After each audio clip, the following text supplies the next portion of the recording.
오늘 말씀의 주제는 자신을 내던지는 만남이라는 주제로 예수와의 만남 두 번째 시간 누가복음 5장 12절부터 16절까지의 말씀, 지난주에 우리가 지지난주죠. 본 말씀이 누가복음 5장 1절부터 11절까지였습니다. 그 이후의 말씀입니다. 벌써 많은 사람들의 기억 속에 잊은 것처럼 2019년도 처음 코로나19가 바이러스가 발생했을 때 전 세계가 다 뒤집혔음을 우리는 알고 있습니다. 이전에도 신종플루가 있었고 다양한 독감 바이러스도 많았습니다. 그런데 19년도의 코로나는 이전에 발생한 바이러스보다 더 강력하게 우리의 삶 가운데 찾아왔다라는 것을 우리는 몸소 다 경험을 해봤습니다. 코로나19가 발생하고 겨우 3개월 만에 감염자가 100만 명이 돌파할 정도로 확산이 심했고 사망자들도 참 많았습니다. 그러면서 코로나19가 우리 사회 전반적으로 이전에 아주 당연했던 일상의 삶을 당연하지 않게 만드는 시간들 또한 우리가 오랜 시간 보냈습니다. 꽤 옛날 이야기처럼 들립니다. 기억하시죠? 사회적 거리두기. 여러분 생활 속 거리두기 이런 거 있었잖아요. 마스크는 필수였고 QR코드 찍어야 들어갈 수 있는, 교회에서도 이렇게 가까이 앉아서는 안 됐던 시간들, 사람들과의 접촉도 이상하리만큼 멀어졌던 시간이 코로나19의 그 바이러스 기간 때였습니다. 그에 위협적으로 찾아온 코로나19가 서서히 이제 끝나가기 시작할 때 EBS 다큐멘터리 K에서 코로나 키즈, 말하지 않는 아이들이라는 이 다큐를 방영을 했습니다. 이 코로나19 때 아이들의 언어와 사회성 발달에 대해 어떤 영향을 끼쳤는지 심층 연구 발표했던 그런 다큐 프로그램입니다. 질병이 사람들 간에 접촉을 하지 못했던 그 시기이기 때문에 아이들에게도 있어서 그 언어, 사람과 대화하는, 그리고 사회성의 발달에 큰 영향을 결국은 끼쳤다라는 거죠. 그래서 대화하는 방법도, 그리고 사람을 대하는 태도도, 학습 능력도 감소했다라고 이야기를 합니다. 여러분, 인간은 사회적 동물이라고 하죠. 이는 사람과 더불어서 사는 존재라는 뜻입니다. 다른 사람들과 함께 교제하고 어울려 함께 살아갈 때 인간은 좀 더 인간다운 인격과 변별성을 갖게 될 수 있다라는 거예요. 인간 사회적 동물이라는 심리학 책이 있는데요. 엘리어트 앨런스가 쓴 책입니다. 그는 그의 저서에서 인간을 인간답게 만드는 것은 내가 아닌 남일 수 있다. 그러니까 내가 인간다워지는 것은 다른 사람을 만날 때 다른 사람의 영향을 받는다라는 거죠. 이 말은 다른 사람과의 더불어 사는 것이 인간다워질 수 있다라는 뜻입니다. 사람은 사람을 만나야 살 수 있다라는 거죠. 그런데 이것은 인본주의적인 사고에서 시작되는 심리학 책의 이야기고 그러한 사회적인 이야기입니다.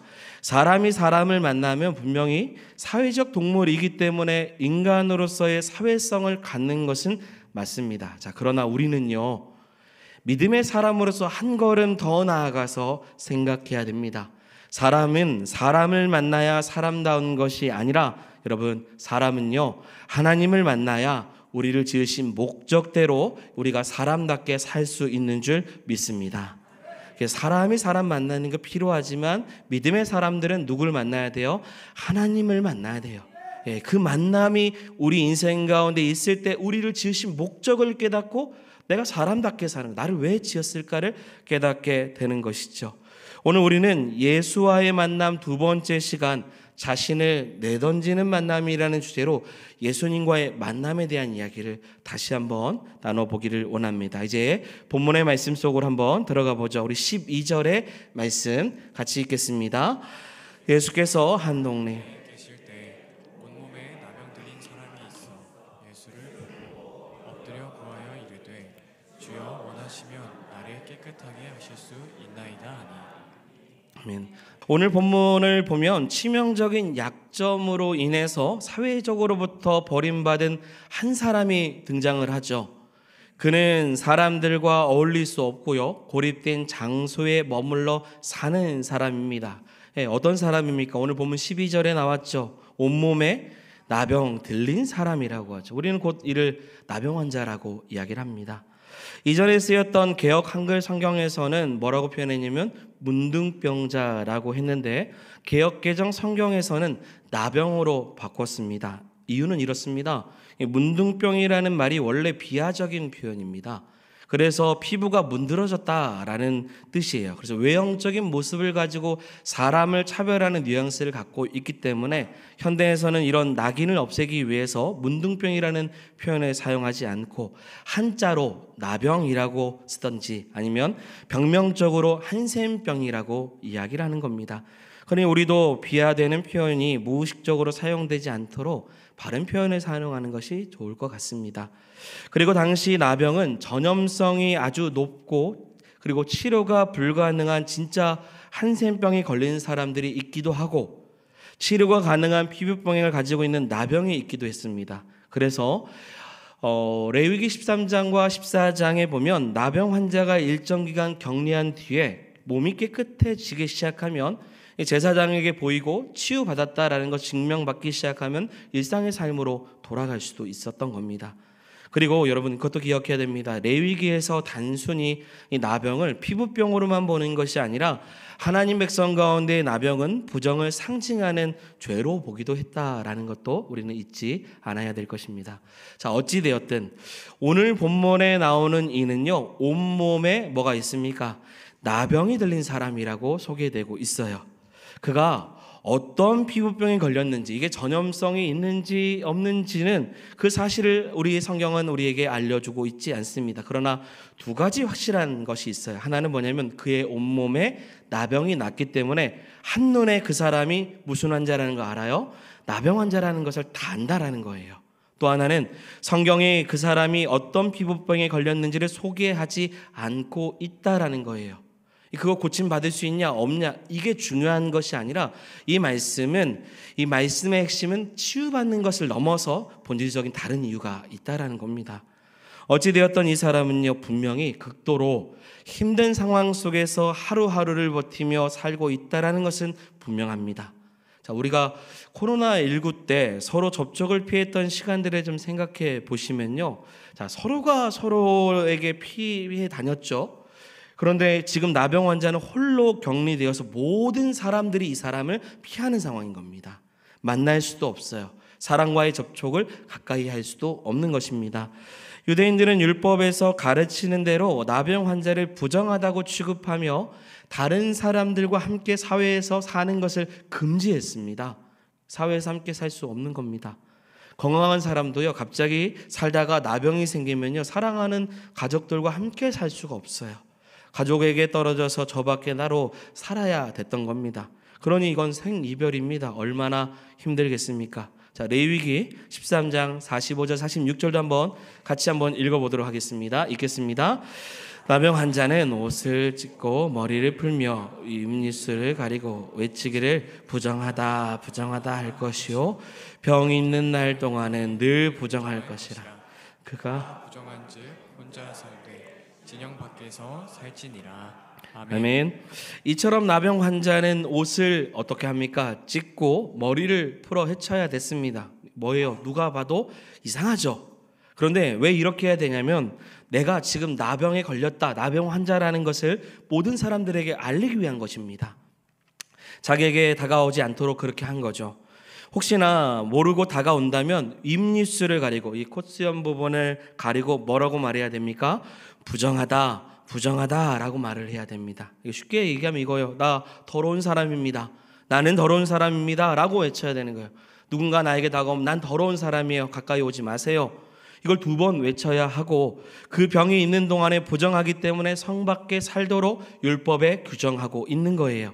여러분, 사실 이런 사람을 몹살게 굴고 압제하기 위한 것이 전혀 아닙니다. 나병이 생기면 그 사회 전체가 전염되기 때문에 많은 사람들에게 이 전염병이 옮지 않도록 격리를 시키는 과정이에요. 그런데도 불구하고 여러분, 다른 사람이요, 모르고 가까이 오면 자신에게 다가오면 안 된다고 자신이 뭐라고 말해야 됩니까? 나는 더러운 사람입니다. 나는 더러운 사람입니다. 이게 얼마나 스스로 비참한 말입니까? 여러분, 코로나 기간 때 코로나 걸리면 그렇죠. 나 코로나 걸렸어요. 가까이 오지 마세요. 격리하는 거죠. 근데 이거와 달라요. 평생에 나을 수도 없는 이러한 상황 속에서 나는 더러운 사람이라고 많은 사람들에게 내가 말해야 되고 많은 이들도 나를 어떻게 여겨요? 더러운 사람이라고 여기는 거죠. 자, 그런데 오늘 말씀입니다. 이 사람이 지금 누구를 만나러 온 겁니까? 예수님을 만나러 온 거예요. 할렐루야. 예수님께서 갈릴리 어느 동네에 계시다라는 소식을 듣고 온몸에 나병이 든 이 사람이요, 예수님을 성경 표현대로입니다, 보고 그 앞에 나와서 뭐합니까? 엎드려서 구하기 시작을 해요. 여러분, 이 사건은요, 이 사람이 예수님에게 나오는 것이 그냥 우연히 지나가다가 얻어 걸린 것처럼 예수님을 보게 되었고, 그래서 예수님 앞에 나아간 것이 아니라는 거예요. 그는 간절한 마음으로 힘을 다해서 여러분 자신의 목숨을 걸고 예수님을 찾아온 사건입니다. 왜 목숨을 걸어야 했냐?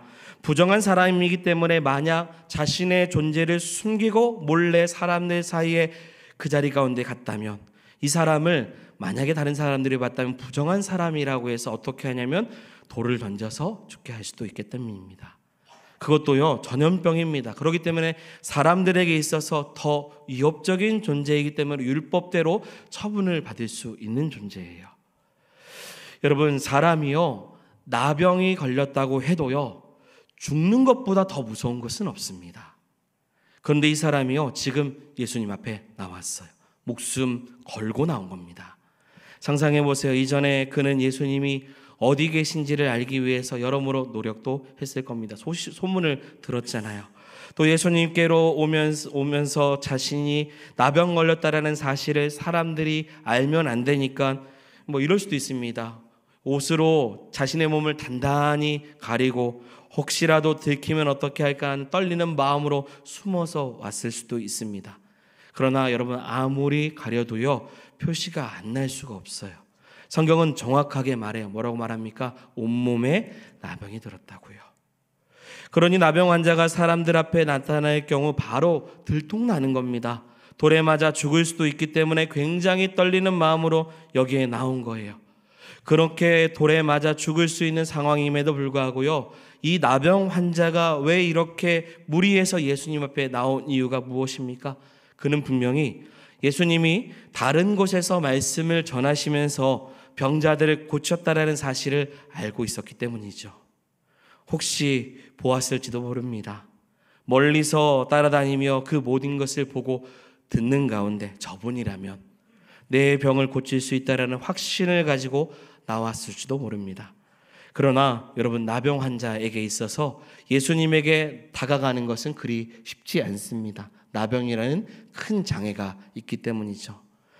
만일 그가 나병 환자라는 것이 발각되면 그는 당장 돌에 맞아 죽을 수 있는 상황이죠. 그리고 혹여나 예수님마저도요, 나병 걸린 자신을 보자마자 피하시면 어떻게 하지라고 분명히 그는 많은 고민을 할 수도 있습니다. 내가 가야 하나? 가지 말아야 되나?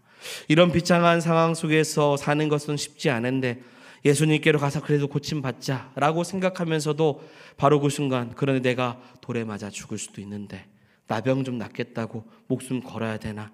두려움 때문에 주저앉을 수도 있죠. 갈까 말까 고민하면서 여러 차례 그렇게 망설였을 수도 있습니다. 자신을 고칠 수 있는 예수님에게 가고 싶은데 사람들 앞에 나타나는 것이 너무나도 두려운 거예요. 자, 여러분, 제가 왜 이렇게 나병에 대해서, 나병 환자에 대한 심정을 가지고 길게 설명하는 이유가 무엇인지 아십니까? 지금 말하고자 하는 것은요, 바로 이 나병 환자는 더 이상 소망이 없다라는 거예요. 더 이상 스스로 그 문제를 해결할 수 있는 답이 없다라는 겁니다. 모든 관계가 단절되고 비참한 상태로 서서히 죽음에 이르는 인생이 됩니다. 살아있지만 여러분, 산다고 말할 수 없는 단지 움직이는 시체와 같은 거죠. 그러니 소망이 없습니다. 이대로 그냥 아무것도 하지 않고 죽든지, 아니면 나병 환자에게는요, 결단 있는 만남을 가지고 도전을 해야 돼요. 지난주 설교 제목이 결단 있는 만남이었어요. 여러분 기억하시기 바랍니다.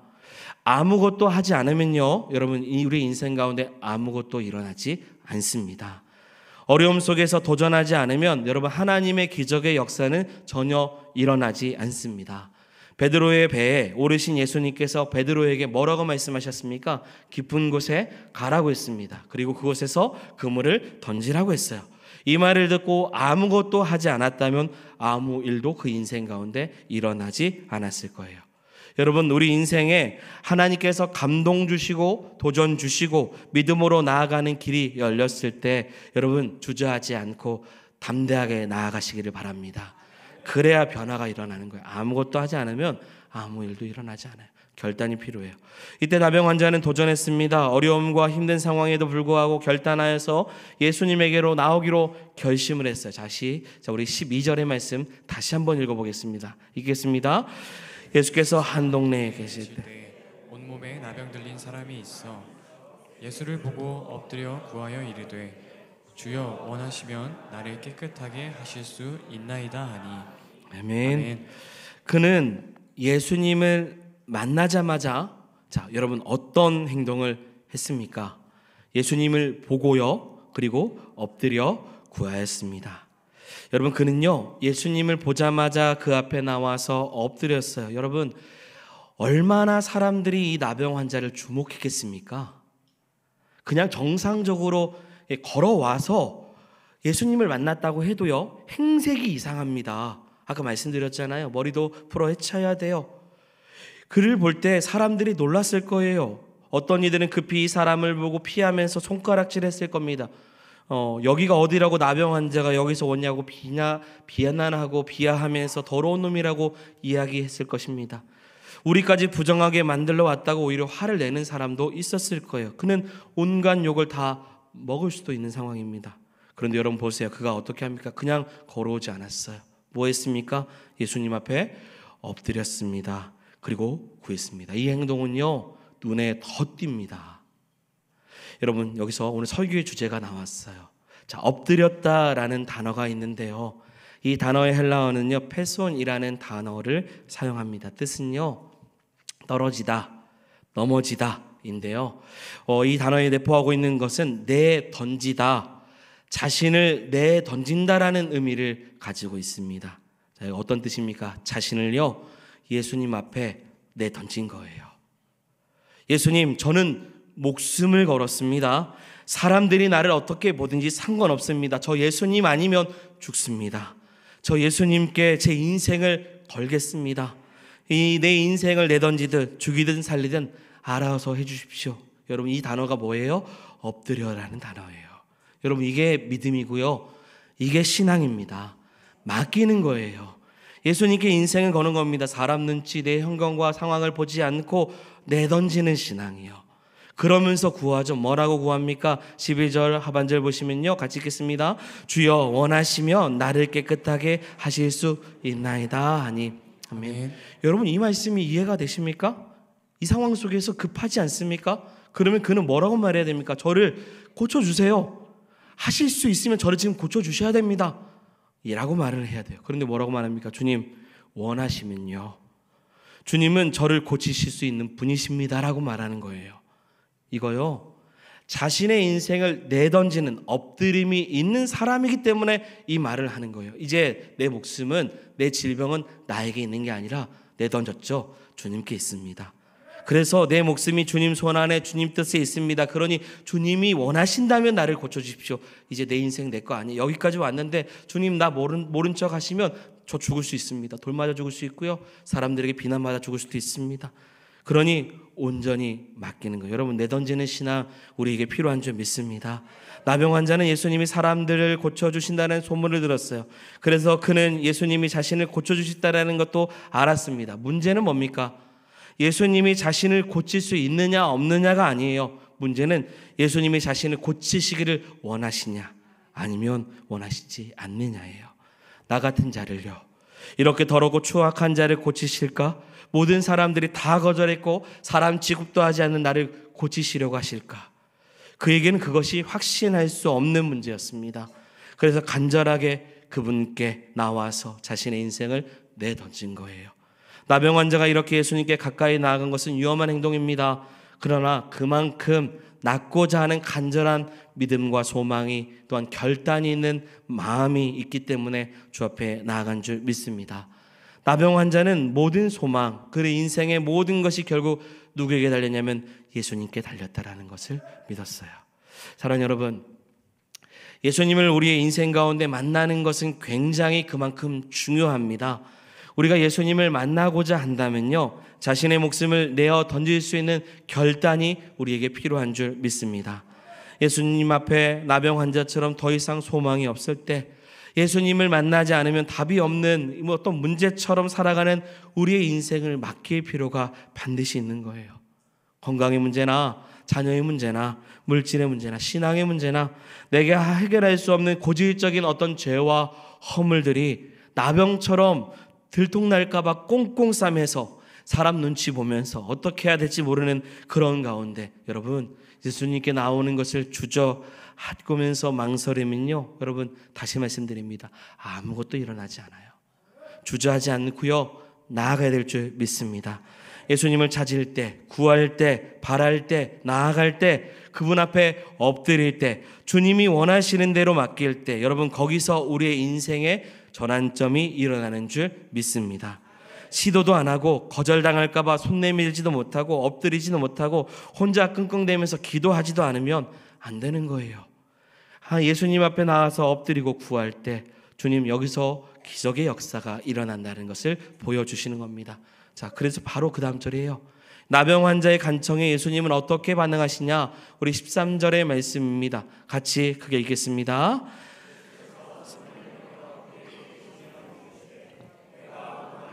깨끗함을 받으라 하신대 나병이 곧 떠나니라. 아멘. 예수님은 그의 요청을 들어주실 마음이 있는 정도가 아니죠. 사람이 감히 상상할 수 없는 일을 그 다음 절에 바로 행하셨습니다. 사람들이요, 손을 내밀어서 거절했던 그를요, 예수님은 오히려 손을 내밀어서 그를 만져주셨습니다. 여러분, 예수님은요, 말씀만으로도 병을 고치실 수 있는 분이신 줄 믿습니다. 그런데 여기서 예수님은 보란듯이 나병 환자요, 그에게 다가가서 손을 대셨어요. 마치요, 그 어떤 병도요, 그 어떤 것도 내가 너를 품어주는 것을 막지 못한다고 하는 것처럼요, 예수님은 나병 환자의 병든 피부를 직접 만져주신 거죠. 그리고 말씀하셨어요. 뭐라고 말씀하셨습니까? 내가 원하노니 깨끗함을 받으라. 여러분, 무엇을 먼저 해야 되겠습니까? 사실 우리가 만약에 이 상황에 놓여 있다면요, 고치는 것과 손대는 것 둘 다 할 수 있다고 하면 여러분 순서를 어떻게 하겠습니까? 우리는 먼저 고치겠죠. 굳이 손을 대야 한다면 고치고 나서 그 다음에 손을 대려고 하지 않겠습니까? 그의 몸에 나병으로 덮어져 있기 때문에요. 잘못하면 옮길 수 있는 무서운 병에 걸릴 수 있는 것이 나병 환자입니다. 하지만 예수님은 먼저 손을 대셨어요. 그리고 나병 환자, 내가 원하노니 깨끗함을 받으라. 그를 쫓아내지 않았습니다. 가까이 오지 말라고도 말씀하지 않았어요. 저리 가라고 소리치지도 않으셨어요. 오히려 예수님은 나병 환자의 간절한 그 요청을 들으시고 그에게 다가가 부드러운 손길로 응답해 주셨습니다. 예수님의 손이 닿았을 때요, 나병 환자의 마음이 어떠했을까요? 그동안 자신을 만진 사람이 아무도 없습니다. 얼마나 오랜만에 느끼는 사람의 손길이겠습니까? 나병 환자에게 이 일이 어떤 감정으로 다가왔을지 우리는 상상할 수 없을 것입니다. 나의 마음이 어려울 때요, 누군가가 나에게 손을 내미는 거, 나를 붙잡는 거, 그 어떤 것보다 큰 위로가 될 수 있습니다. 가만히 와서 손잡아 주기만 하면요, 여러 말보다 그 한 손길이 사실은 더 힘이 될 수 있죠. 제가 병원에 입원했을 때도요, 의사 중에서 몇 명의 의사들은 와서 곁에 와서 제 손을 이렇게 만져주면서 이야기하는 의사가 있습니다. 그런 그 의사를 더 기억하게 돼요. 더 신뢰가 되는 것입니다. 예수님은요, 능력이 있을 뿐만 아니라 능력을 베푸시는 마음도 가지고 계셨습니다. 능력이 무한하실 뿐만 아니라 그 능력을 자격 없는 자에게 베푸시려고 하는 긍휼의 마음도 가지고 계시는 분이십니다. 나병 환자에게 손을 대는 것은요, 의식적인 면에서도 부정한 거예요. 율법적으로도요. 실제로 질병에 감염될 수 있는 쉬운 그런 상태이기도 합니다. 그럼에도 불구하고 예수님은 손을 대셨습니다. 그런데 예수님이 손을 대자마자 오히려 반대적인 일이 일어났죠. 사랑하는 여러분, 예수님의 정결함이요, 나병 환자의 그 더러움을 몰아낸 것입니다. 그리고 예수님이 하신 말씀을 생각해 보십시오. 내가 원하노니 깨끗함을 받으라. 여러분, 사람은요, 저도 신방을 가거나 여러분들이 만날 때 이렇게 말할 수밖에 없어요. 하나님이 원하시면 당신을 깨끗하게 하실 것입니다. 하나님이 허락하시면, 하나님의 뜻이라면, 하나님이 하시면 여러분 나을 수 있습니다. 이거 사람들이 하는 말이죠. 하지만 예수님 뭐라고 말씀하세요? 내가 원한다고요. 내가 원한다. 내가 너를 고치기를 원한다. 나는 너가 고침받기를 원한다. 너가 나에게 엎드려서 너의 인생을 맡길 때 나는 너를 고칠 것이다. 여러분 생각해 보십시오. 예수님이 이 사람을 고쳐주셨을 때 예수님 주변에 나병 환자가 이 사람 한 명일까요? 아닐 겁니다. 1세기에 당시에 나병 환자가 얼마나 많습니까? 그런데 유독 이 사람이 치유받는 이 사건이 성경에 기록되어 있어요. 왜 그렇습니까? 이 사람이 믿음의 결단을 가지고 예수님 앞에 엎드리며 구했기 때문이에요. 자신의 인생을 내던진 거예요. 여러분 인생은 모험입니다. 생각해보면 우리 인생은 모험이에요. 인생은 반드시 어려운 순간이 찾아옵니다. 아무리 젊은 사람이라고 해도요, 그 어려운 순간이 있을 수 있습니다. 그럴 때 여러분 좋은 결정을 내리시기 바랍니다. 가장 좋은 결정이 무엇입니까? 우리의 모든 문제를 해결해 주실 수 있는 예수님께 나아가는 것입니다. 그런데 안타까운 것은 예수님을 믿는다고 하면서도요, 정작 어떤 어려움이 딱 우리 인생 가운데 찾아왔을 때 해결해 줄 수 있는 예수님께 나아가는 것이 아니라 자꾸 해결할 수 없는 다른 데로 나아간다라는 거예요. 믿는 사람들도요. 도움을 줄 수 있는 사람을 찾거나 그런 길을 열고자 해답을 찾기 위해 헤매기 시작합니다. 그러나 결국은요, 문제가 완전히 해결되지 않는 경우가 훨씬 많지 않습니까? 대부분 그렇습니다. 그러나 여러분 예수님은 말씀하십니다. 기억하십시오. 내가 원하노니요. 예수님은 원하셔요. 우리가 예수님께 인생을 맡길 때 주님은 우리를 고치시기를 스스로 원하십니다. 새롭게 하시기를 원하셔요. 우리가 예수님 믿고 나아갈 때, 내던질 때 우리의 모든 죄를 사하시고 우리 주님 우리를 구원하시기를 원하십니다. 그래서 뭐라고 말씀하셔요? 지난 시간입니다. 믿으라고요. 네가 마음으로 믿고 입으로 시인했을 때 그러면 영생을 얻고 천국에 가는 귀한 축복을 너가 받기를 주님은 원하신다라는 거죠. 주님은 우리가 예수님을 그냥 구주로만 믿으셔야죠. 믿기만을 원하시지 않습니다. 동시에 우리의 모든 삶의 주권자이시고 주권자가 되어주시는 주님, 로드로 우리 인생의 주권자로 우리 인생을 맡으시기를 원하십니다. 우리가 인생을 맡길 때 주님이 원하시는 대로 우리 인생을 책임져 주시는 분이 우리 주님이신 줄 믿습니다. 그러면서 예수님은 치유받는 나병 환자가 할 일을 구체적으로 설명하셔요. 우리 14절의 말씀입니다. 같이 읽겠습니다. 예수께서 그를 경고하시되 아무에게도 이르지 말고 가서 제사장에게 또 내가 깨끗하게 됨으로 인하여 모세가 명한 대로 예물을 드려 그들에게 입증하라 하셨더니 아멘. 이 부분은 세 부분으로 이루어졌습니다. 아무에게도 말하지 말 것, 또 하나는 제사장에 가서 몸을 보일 것, 세 번째는 모세가 명한 대로 예물을 드려 입증하라는 거죠. 세 가지 명령은 자연스럽게 이어지는 하나의 행동입니다. 그리고 깨끗하게 된 것을 제사장으로부터 공식적으로 인정을 받으라고 이야기해요. 율법에 따르면 나병으로부터 깨끗하게 된 것은 제사장의 확인, 그러니까 이제 희생 제사를 통해서 공식적으로 인정을 받아야 되는 것입니다. 그래서 나병 환자는 율법이 정한 규례에 따라서 했고, 그리고 그 과정을 마칠 때까지 스스로 침묵할 필요가 있습니다. 예수님은 말씀대로도 이야기하시는 거예요. 그 절차대로 따르기를 명령하신 거예요. 그리고 제사장에 의해서 공식적으로 깨끗하다라고 선언을 받기를 원하셨습니다. 왜 그렇습니까? 이 사람이요, 다른 사람들 앞에서 지금 손가락질 받고 나병의 인생으로 살아갔지만 공식적으로 모든 사람들에게 이 나병이 나았음을, 예수 그리스도를 통해 나았음을 입증하는 거예요. 이 인생을 위한 것입니다. 그것이 나병 환자가 다른 사람과 함께 할 수 있다라는 증거를 보여주는 거죠. 예수님은 사람을 완전히 치유하십니다. 그것은 그 사람의 다시금 가족으로 돌아가고 삶의 자리로 돌아갈 수 있도록, 구성원으로 살아갈 수 있도록 도와주시는 과정인 거죠. 여러분, 이 사실을 통해서 예수님의 소문이 온 땅 가운데 퍼지기 시작했습니다. 15절의 말씀 보니 예수의 소문이 더욱 퍼짐에 수많은 무리가 말씀도 듣고 자기 병도 고침을 받고자 하여 모여 오되. 아멘. 누가는 예수님께서 이 일을 통하여서 결국은 많은 사람들을 더욱더 고치시고 또 말씀 앞에 나오는 역사가 일어나는 귀한 축복의 사건으로 기억되게 하셨습니다. 그리고 나서 17절 이하에 보면 이 소문이 갈릴리 지역을 넘어서 이제 유대와 예루살렘까지 퍼져나가게 하셨음을 또한 기록하고 있습니다. 이럴 때 예수님께서는 16절에 예수는 물러가서 한적한 곳에서 기도하시니라. 어떤 상황 속에서도 한적한 곳에 가셔서 다시금 하나님께 기도하는 모습을 보였습니다. 여러분, 이 말씀을 통하여서 다시 한 번 더 우리가 예수님 앞에 어떻게 나아가고 있는지를 돌아보시기를 바랍니다. 혹시 나의 삶 가운데 어떤 문제가 있습니까? 지금 나를 불안하게 하고 불편하게 하고 또 걱정하게 하고 염려하게 하는 일이 있겠습니까? 나를 두렵게 하거나 괴롭게 하는 일이 또한 있습니까? 바로 그때 하나님을 전적으로 신뢰하며 그분께로 나아갈 수 있는 믿음의 성도들이 되기를 원합니다. 주님은 모든 것을 가능케 하시는 분이십니다. 당연히 해결해 줄 수 있는 분이시죠. 그럼 왜 해결이 되지 않는가? 이것을 통해서 우리가 깨닫게 하시는 과정이 있기 때문입니다. 사람마다 케이스마다 다를 수 있어요. 그래서 우리는 기도하는 거예요. 하나님께 나아갈 때 하나님께서 그것까지도 깨닫게 해 주실 줄 믿습니다.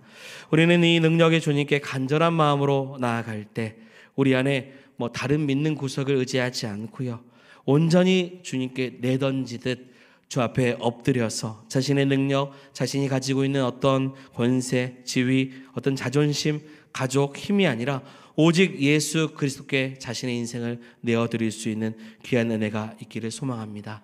여러분, 우리가 예수님을 바라봐야 돼요. 그리고 예수님을 만나기를 소망합니다. 엎드리시기를 바랍니다. 우리의 삶을 내어드리십시오. 주님께서 우리를 고치시기를 원하십니다. 그러니 맡기는 삶으로 살아가는 우리 모두가 되기를 주의 이름으로 축원드립니다. 아멘. 우리 함께 찬양하면서 나아가기 원합니다. 예수로 사는 인생 같이 고백하겠습니다. 내 이름 불러주시고 내 삶의 주인 되시는 내 맘에 노래 되시는 그는 크신 나의 예수님. 내 이름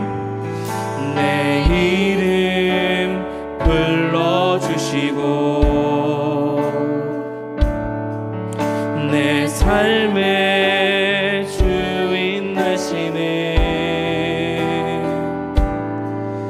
내 맘에 노래 되시는 그는 크신 나의 예수님. 삶의 무게가 내 맘을 누르고 버티림 없는 시간을 지날 때 예수만 의지하는 삶 되기 원하네. 주 붙드네 주님 시선을 거두지 않으사 주의 은혜로 감당케 하시네. 예수로 사는 인생 책임져 주시니 주께 맡기네. 내 안에 모든 염려는 내 안에 모든 염려는 절실한 기도 되리라. 절실한 기도 되리라. 답답한 열시 속에서 주만 온전히 바라봅니다. 다시 고백합니다. 삶의 무게가 내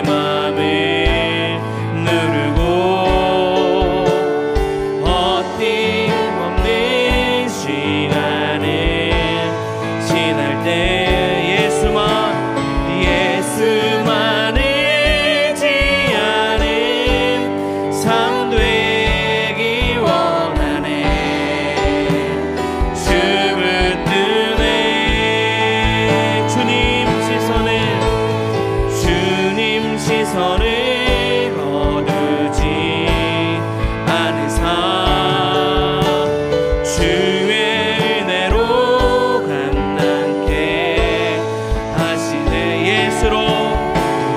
예수로 사는 인생 책임져 주시니